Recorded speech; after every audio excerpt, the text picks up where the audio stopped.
songs of Martin Page, all day, all night, forever. So grab a cup of tea, settle down with us in the Owl's Nest. Okay, I'll be there in a minute. Bootsy, all right. When I drank 15 pints of Guinness, I did see the Loch Ness Monster in the High Street. In the bloody High Street! It was shopping! All right.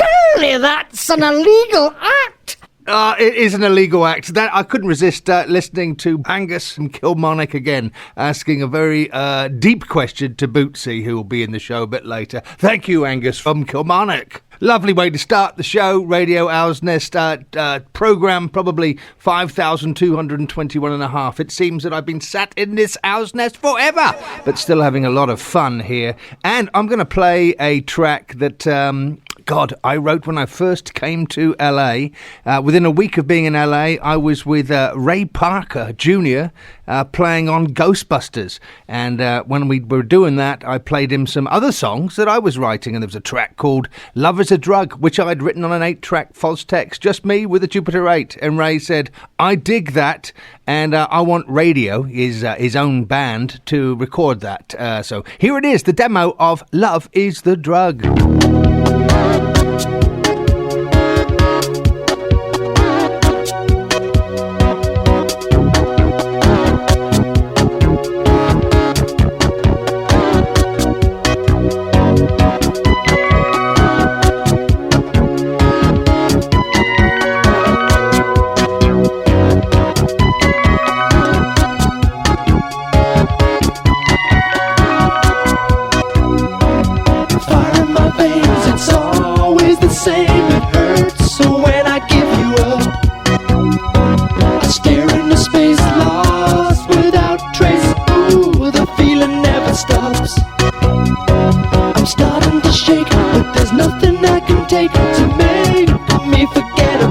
You. I'm dead on my feet, my heart skips a beat. There's nothing any doctor can do. My body says love is the drug. You're in my blood. Love is the drug. Can't escape it. I need it. Love is the drug. I'm thinking of love is the drug. Can't refuse it. I use it. Love is the drug. I can't beat it. You're in my blood. Love is the drug.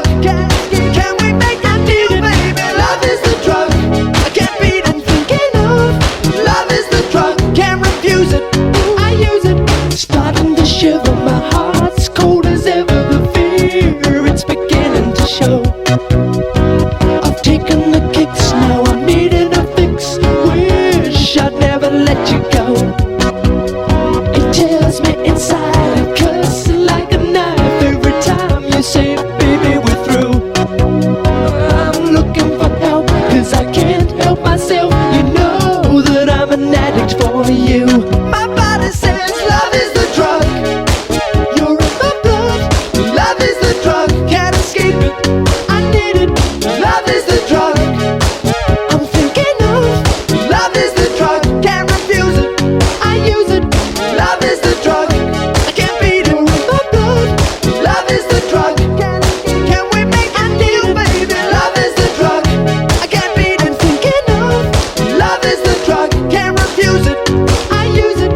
The 80s, and a songwriter with his Jupiter 8 Roland keyboard plonking away with the Fostex.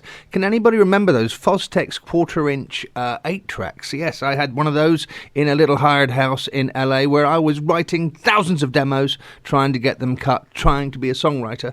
And it was lovely because Ray Parker, when I went to his studio, said, play some keyboards on this strange track called Who Are You Gonna Call? Ghostbusters. And I played him some other stuff, and he said, I like that, and I like that, and I like that, and I'm going to bring back the band Radio. Remember Radio with that wonderful pop songs they had, Jack and Jill, etc.?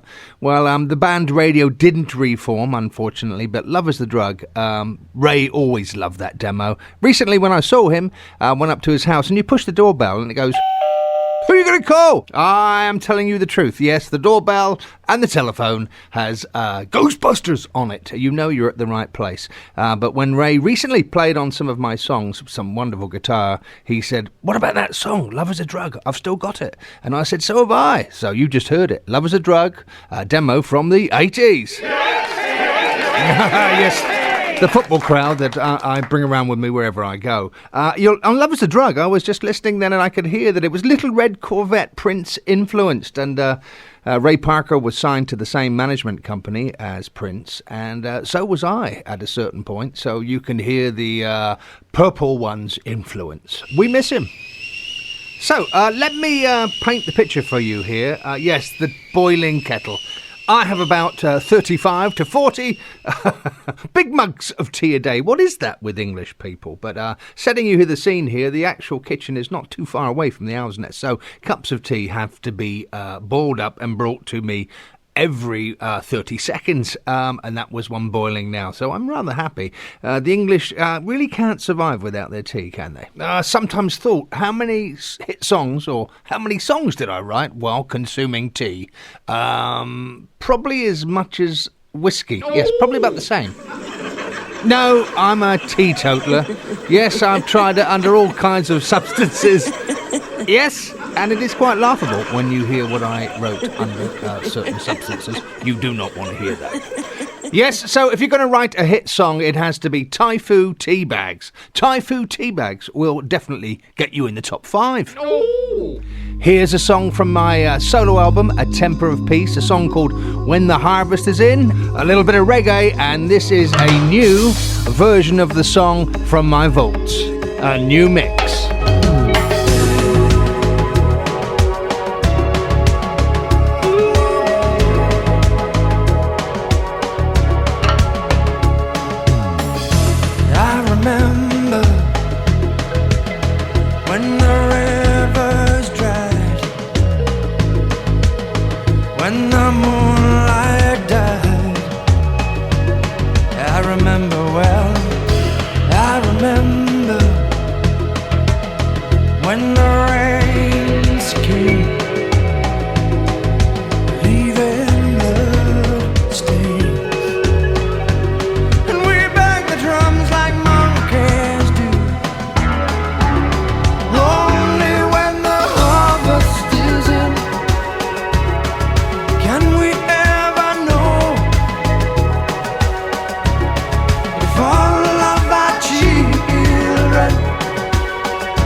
the harvest is in.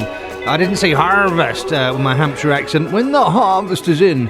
From my album A Temper of Peace. That's a different mix. It's fun sometimes to reimagine the tracks, and I recently mixed that again, and it's not much different from the original, but I did sort of highlight the bass and the pads and remastered it as well, and played some new percussion. So there we have it, When the Harvest is In. Hi, this is Trevor Thornton here, and you're listening to Radio OwlsNest with Martin Page, where you'll only hear Martin Page songs all day long and all night long. Seriously? I'm afraid so, Trevor. Yes, you're only going to hear my stuff. And here's a rare demo from my vaults, from my archives, a song that's never been played before. It's called Magdalena, Pearl of Sorrow. I'll tell you a little bit about it after it's played, and I did enjoy playing the nylon guitar on this. So here is Magdalena, Pearl of Sorrow.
I have a lovely Project P nylon guitar that I sent away to Japan to get a long time ago, and every now and then when I play that guitar I just fall in love with it. And on this track, Magdalena, Pearl of Sorrow, I featured it a great deal. This song has never been played before, and so it was nice to pull it out of the vaults. Maybe if I do a Poetry of Collisions Volume 2 of all the demos that are on Radio OwlsNest, which I did last year, I had a lot of fun doing that. Maybe this song will get on there. Adam Davis was a fine artist that did record this song, and I think his performance is on YouTube out there, but it does remain a bit of a rarity, and so I hope you enjoyed listening to Magdalena. I was in that Josh Groban mode, no doubt. Nice to find that demo, and nice to play it. So let's step into the library. I'm a big book reader, and if you follow me on Instagram, every now and then I'll point towards a book I'm really enjoying. I want to tell you about a book I'm reading now, which I love. It's called More Than Happiness, Buddhist and Stoic Wisdom for a Skeptical Age. And yes, we are in a skeptical age, aren't we? It's written by Antonia Maccaro. I love this book, and I thought I would just take a few seconds to read a little bit from it. So here we go. This is page 121, Compassion. Both Stoicism and Buddhism, then, see a place for calm emotions, even though in both traditions these are not emotions in the normal sense.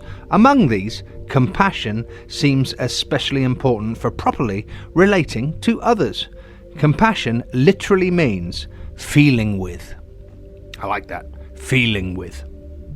So that's a book called More Than Happiness by Antonia Maccaro. I highly recommend it. When I was studying Buddhism, I also found myself studying Stoicism, and they're very related to each other, and compassion is the major key. So that's our time in the library today. More Than Happiness, Antonia Maccaro. Start reading, my fellow owlheads. What would the Radio OwlsNest shows be without the sound of owls? So thank you, owls there in the rafters. I want to play you a song now. It's time for music again. Haha, there is the acoustic guitar. This is from my album, The Slender Sadness. I released in 2017 a song called Every Now and Then. It comes upon me every now and then, a certain feeling that I can't defend. In those moments when I gaze at you, well, it brings me to my knees. It happens, baby, when I least expect. Maybe it's just the way you turn your head, or how you always have a smile to give. Well, it stops me in my tracks. I guess it's true that I don't realize just what it means to have you in my life. But sometimes I might just get it right. Oh, every now and then, when I stop for just a moment and make the world stand still, stop the madness, find my balance, one thing comes into view. Just you.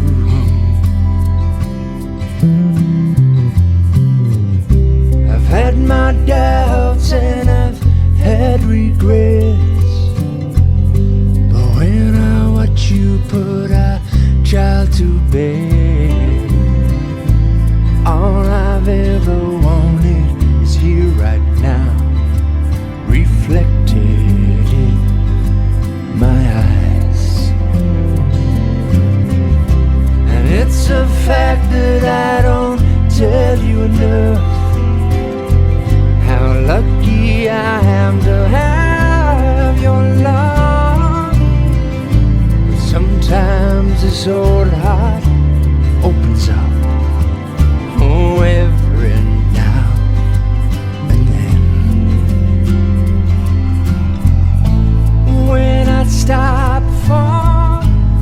just a moment and make the world stand still.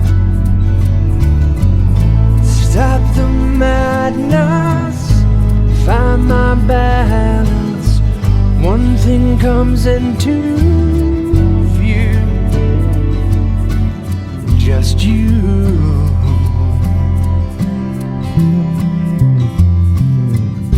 It comes upon me every now and then, that certain feeling that I can't defend. When I look into your deep dark eyes, I fall in love all over again. I remember when I wrote that song that I was playing soccer on the weekends with my friends out in the valley here, San Fernando Valley in Los Angeles, and I remember I just started to write this song and I called my manager before I was about to go onto the field and kick people, and I said, I've got something quite special here. It's a simple song, but it has something pretty emotional about it. So I like the message that we never really say to our lady friends, do we, what we really mean. Us macho men. That's what every now and then is all about.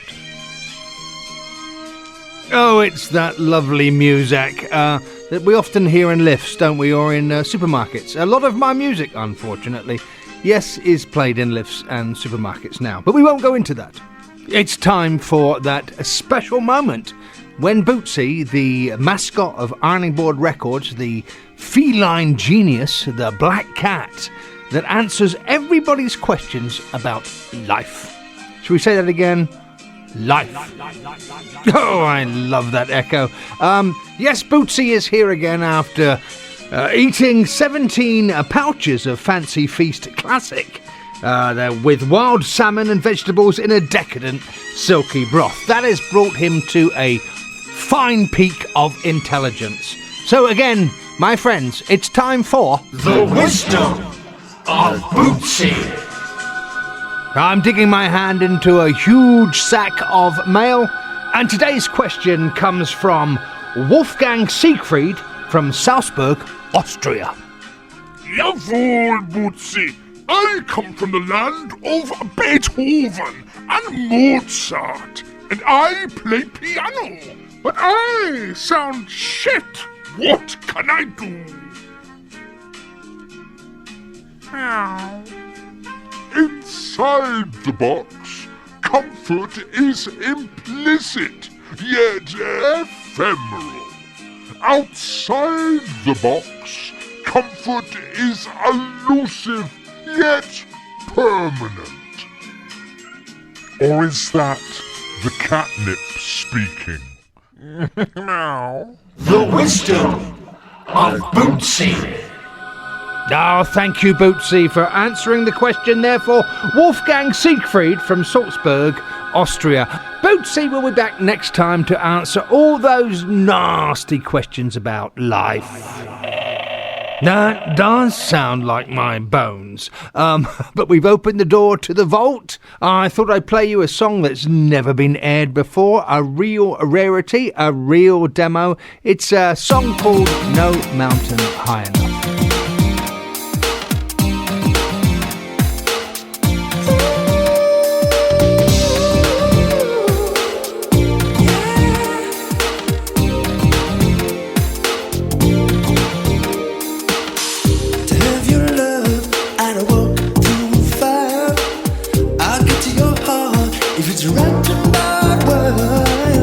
To feel your touch, I'd sail the seven seas.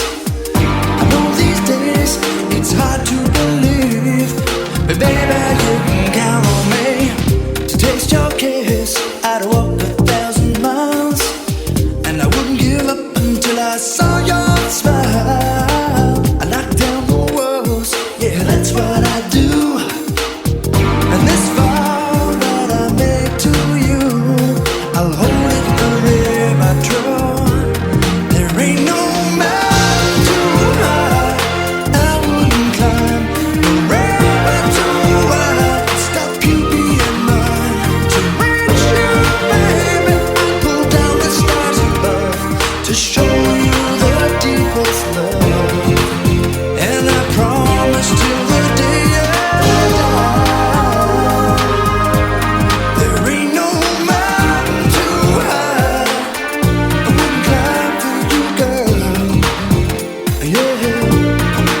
Mountain Too High, a demo from the 90s.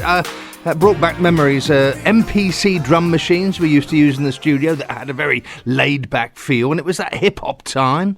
I've been working around Go West, and there was that artist Hammer with huge, great pants like tents jumping about, and I think that hip-hop beat that we were all working on at that time, yes, that's what you can hear here. Wonderful time for songwriters, really, I think, around that time, because we were doing so many different styles. I still feel that the great luxury of being a songwriter and all the records I grew up and all the different styles, I think it's a bit of a luxury, but I loved taking a chance and doing something I haven't done before. R&B, Celtic, folk, reggae, everything. That's the joy of being a songwriter, particularly for me, and listening back to that demo from the 90s. Yes, I wasn't wearing pants quite as big as Hammer and doing those strange dances, but it was nice to touch R&B and a bit of that Go West swing that we were all doing at that time. I love putting my hand into the melting pot and trying different things. So there we go. A demo again. No Mountain Too High. 90s, Hammer, hip-hop, whatever. When I finish writing songs or playing around in the studio, I do find myself going upstairs and relaxing and watching a DVD or a Blu-ray. And I would imagine that some of you, if you follow me, you probably do the same thing as well. You're at that age and you probably like to relax sometimes and possibly be entertained or learn something. So I thought I would tell you about 3 particularly great DVD releases that I picked up and that I think are pretty outstanding. And of course, through that period of the virus that we are continually balancing out, relaxing sometimes, having to be on your own and watch a DVD of your choice is pretty rewarding, I think. Let me tell you about a DVD called How the West Was Lost and Won, 1845 to 1893. It's directed by Rick Burns. It's pretty fantastic. I found myself totally lost in really studying the history of the West, and I found it totally enlightening on many levels. Between 1845 and 1893, the American West was lost and won, wound with ribbons of iron and wire and brought within the dominion of the United States. And while along the way the lives of hundreds of thousands of Native Americans were violently disrupted and all but destroyed. It's a really, really great historic DVD, and of course directed by Rick Burns, and we know the Burns people do fantastic documentaries. So How the West Was Lost and Won, 1845 to 1893. It's a PBS special, An American Experience. DVD number 2, really quite an amazing film, Samsara, and we know what that means. Well, in Buddhism, the cycle of death and rebirth in the material world, this is just such an incredible visual experience. It's a Ron Frick film. Let me just read something on the back here. It is awesome, literally hypnotic, and that comes from Entertainment Weekly. But it's mesmerizing and it's very, very emotional. It's basically just visuals, scenes of our lives that we take for granted. Going undercover in factories, looking at how the earth has developed, looking how we as humans react to certain situations, looking from afar, the big view, and looking very close. I won't say any more because it's just something that I know if you watch it, you'll be changed. It's called Samsara, and it's out on a 8K Ultra Digital HD DVD. Prepare yourself for an unparalleled sensory experience. It's filmed over a period of almost 5 years and in 25 different countries. Samsara, it does explore the wonders of the world. Check it out. I think you all know me. I love a great ghost story. There's a particular film from 1944 called The Uninvited, and it's directed by Lewis Allen. It's one of those kinds of black and white films that you're too scared to go out and get your popcorn. A pair of siblings from London, Ray Milland and Ruth Hussey, purchase a surprisingly affordable, lonely cliff-top house in Cornwall. only to discover that it actually carries a ghostly price, and soon they're caught up in a bizarre romantic triangle from beyond the grave. It's brought out again, released again, by the great Criterion Collection, and it has all the, outtakes and all the stuff that was going back on in 1944 when you were making these incredibly romantic black and white ghost stories. It's great. It's a DVD special edition, and it's a 2K digital restoration. It's just one of those things where you wrap up nice and warm, you shut the doors, and you try to get through it. It's just full of that black and white romantic atmosphere. That's The Uninvited, directed by Lewis Allen. So there was our DVD Blu-ray special. We've been in the library today, and we've also been in front of the screen. I just wanted to turn you on to a few good things. It's time for music again. This is a retro songwriters podcast. We can't live without music. And I think it's really the time to go back into the... Igor, you're getting bigger every day. Your tone is meaty, beaty and bouncy. This is pretty special. It is a special demo that I recently found, and again, I've said it millions of times. I forget about these songs, but this is a real, yes, put some echo on that, a real rarity. A song I wrote with Bernie Taupin and has never been aired, and we felt really good about this song. We were writing for a movie about witches, and we were just talking about that ghost story, weren't we? The Uninvited. So that made me think of this demo I just found. It's called Witches Get Burned, and the story about this is quite interesting, actually. Let me paint the picture. Bernie called me one day and said he's been asked to write for a movie that was for kids but also adult oriented, and I think it was called Witches or The Witches. I've been working with Bernie. We'd had the hits, We Built the City and These Dreams, and this was another one of those things which happened quite quickly, and Bernie had started the ball rolling. Now, at this point, I just bought my first house in Los Angeles, and I'm still there. A man who is very routine. But I bought this house in Encino. There was nothing in it at all. Nothing. And so I thought, well, I've got to get in there. Escrow's finished. I'm going to put my studio in there. So I put my studio, my 16 track, into the living room, right next to the fireplace, because that's all I cared about. Not the bedroom, not anywhere to eat. All I wanted to do was carry on working. So I had... in this bare house that I'd never been in for, stayed through the night ever before, I just had this studio propped up in the living room in front of this big stone fireplace. And I remember the lyrics came through, and it was Witches Get Burned. I immediately had to get involved with this song and start working. And as the evening settled, and I'm doing this track in a house I've never been in before, all the noises and all the rattles and everything seemed to be really, really loud and coming from everywhere. But I had to work on this song, and I thought, what a perfect song for my first night in my house, my new house, which was a little bit creepy, to tell you the truth. Beautiful, but old English. You know, it was a cottage with stone was everywhere and wood. You know how you feel when you have to be in a house for the first time ever? Yes, I think we all feel it. We're a bit like, oh my God, is there demons around? Who died in this house? Yeah, I can remember it all. Anyway, because I'm a songwriter, I just dived straight in and worked right through the evening, almost into the morning, doing this song, Witches Get Burned. I'll tell you a bit more about it after, but you can hear when this starts up, all the little sound effects I was doing, because I was doing the sound of a witch's laugh. Didn't do me any good. I was looking over my shoulder when I did that. Very, very creepy.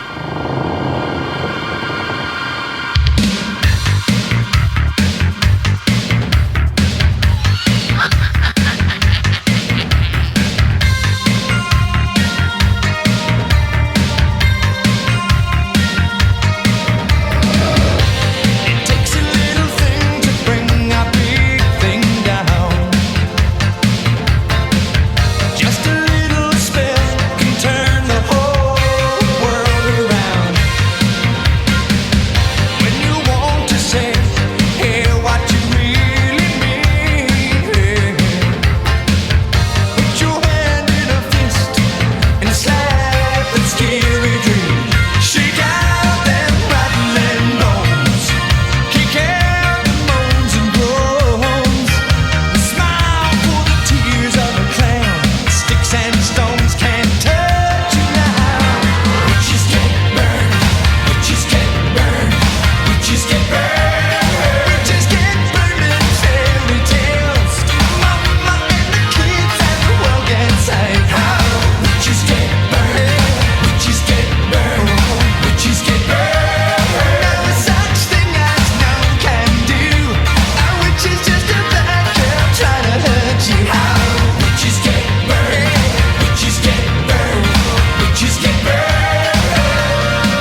which is just a bad girl trying to get you. I was never the same. I was put in an asylum for about 3 months after recording Witches Get Burned, and I've never quite been the same.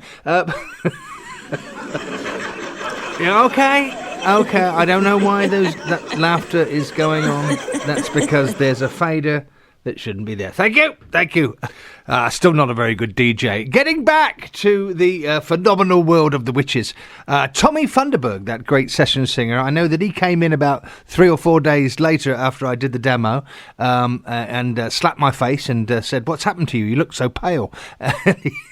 He did some background vocals on the end, all those really high things, and I think he was amazed that when I was recording him, I was constantly looking over my shoulder. He's going, "Who are you looking at? Who can you see? It's only me here."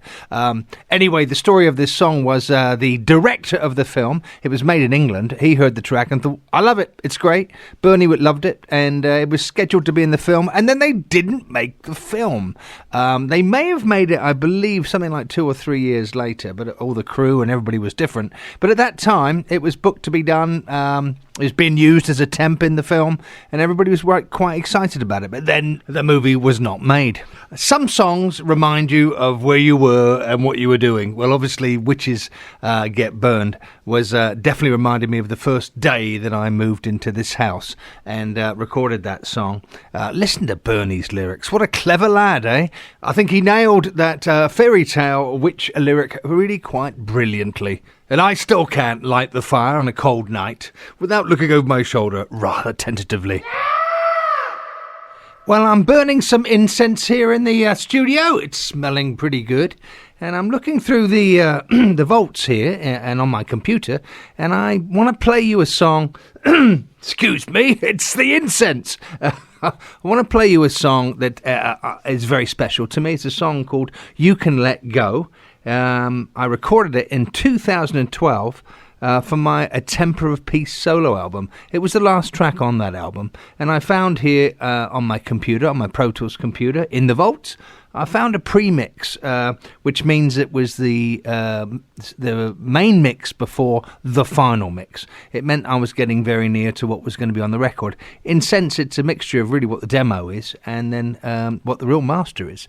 And I'll talk to you a little bit about it after, but it was a very special song to record with a special message. This is a song called "You Can Let Go." 1, 2, 1, 2, 3, 4.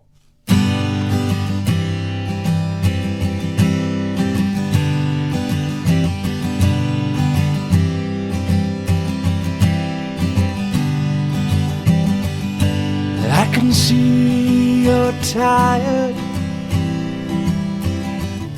It's been a long, long road. Funny how all the steps we take lead us all the way back home. In this sacred garden, a boy came out to play, to show us how to walk on this earth, how to cherish every day. And the world has been blessed by the love that you left. You have fought the good fight. Now it's time to close your eyes and awake from the dream of life. Oh, sweet soul,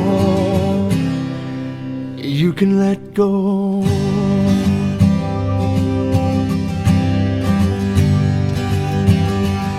And I will see you dancing with all the ones you have loved. So let the music call you away. Don't worry about us. And the world has been blessed by the love that you left.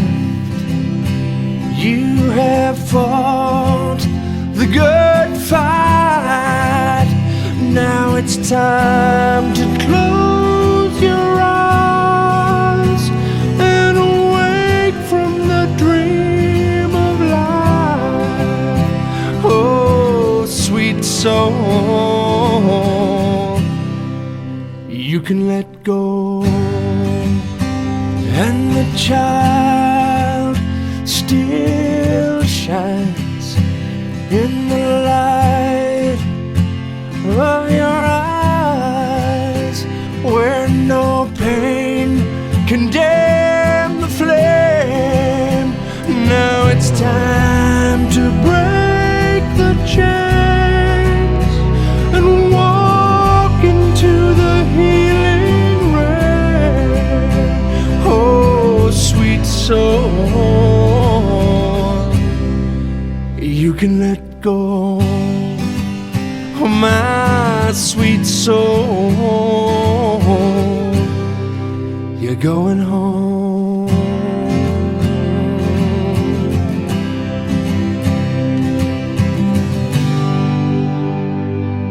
That's a premix of a song called You Can Let Go. It was on my, well, the premix wasn't on the album, but the actual master was on an album called A Temper of Peace, which I released in 2012, the final track on that album. I wrote this song through an experience, really, of going to the hospital when my father wasn't well, and he was, getting ready to leave this world and go on to better pastures, and I had a real sense that he was fighting and staying on for me, and he didn't want to let go, and it was really about caring for me, and it was very important that I was able to tell him to be able to let go, that everything was going to be all right, and that I could look after myself, and I would go on. And this song appeared very soon after all this happened, and I also performed it live at my manager's father's memorial, and that was very special. Brian Fairweather, my partner, songwriter partner from the past, came out and helped me perform it. And the response in the room was, I don't think you ever forget something like that. It communicated in its most purest sense. I wanted to play that song to you because I glanced at it there in the vault and it said a premix. I think about a month before I actually finished the song. So wanted to play that to you, a song called You Can Let Go. That's the bell that's supposed to remind me that we're coming to the end of the show. And looking up here at the minutes, it's 53 minutes and 33.45 seconds. So we are coming towards the end of the show. Do we have time? Do we have time for a quote of the day? I think that's quite decisive. The mob have spoken. I think they're saying we can. So, quote of the day. And it comes from Merleau-Ponty. Music as the model of meaning. Of this silence from which language is made. Yes, thank you from Merleau-Ponty. I've had a great time. I really enjoyed this month's show. I really did. And I need to tell you that. I think all the songs seem to blend well together and I just got lost in it. I hope you enjoyed it as well. I'm very fortunate that you're out there giving your ears, your big owl head ears to my musings and my ramblings and my demos and my rarities, my misfits, my orphans, all those strange bits and pieces from my past. Just want to say, if you can, please be compassionate to all the animals out there. You know how I feel about that, and I think if you can, bring home an animal from the shelter and make that animal part of your family. We don't need to be doing any scientific tests on animals. It's barbaric and it's cruel and it should be banned.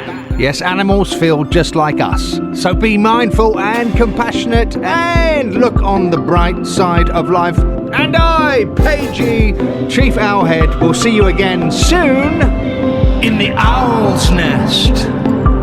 Bye-bye!